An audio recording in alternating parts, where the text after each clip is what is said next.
এইভাবে গরুর পায়া একবার রান্না করুন, বারবার খেতে মন চাইবে।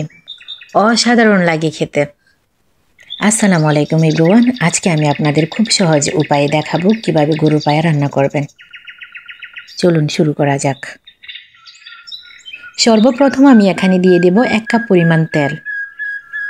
তেলটা গরম হয়ে গেলে 2টি তেজপাতা দিয়ে দেব, 2 টুকরো দারচিনি দিয়ে দেব, 7-8টি এলাচ, 7-8টি লং দিয়ে দেব। যতক্ষণ পর্যন্ত ঘ্রাণ না ছড়ায় আমি ততক্ষণ পর্যন্ত এটা ভেজে নেব। এই পর্যায়ে আমি দিয়ে দেব 1 কাপ পরিমাণ পেঁয়াজ কুচি।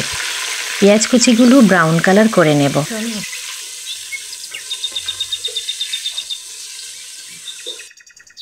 এখন দিয়ে দেব 3 চামচ রসুন বাটা। 2 মিনিটের জন্য ভালো করে কষিয়ে নেব। 2 মিনিট হয়ে গেছে। এখন দিয়ে দেব 1 চামচ আদা বাটা। এখানে আছে 2 চামচ হলুদের গুঁড়া, 3 চামচ মরিচের গুঁড়া, 2 চামচ গরম মশলার গুঁড়া। যে যতটুকু মরিচ খাবেন সে অনুযায়ী মরিচের গুঁড়াটা দিবেন।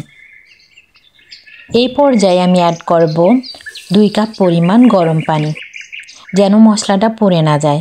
অবশ্যই গরম পানি ব্যবহার করবেন। গরম পানি ব্যবহার করলে খাবারের স্বাদটাও অন্যরকম আসে।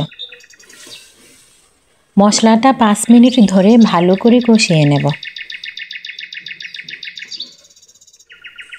দেখুন কালারটা কতটা সুন্দর আসছে। এ পর্যায়ে আমি দিয়ে দেব 5 কাপ পরিমাণ পানি।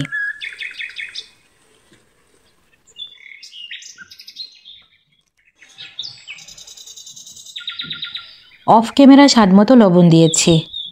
এখন গরুর পায়াগুলো দিয়ে দেব।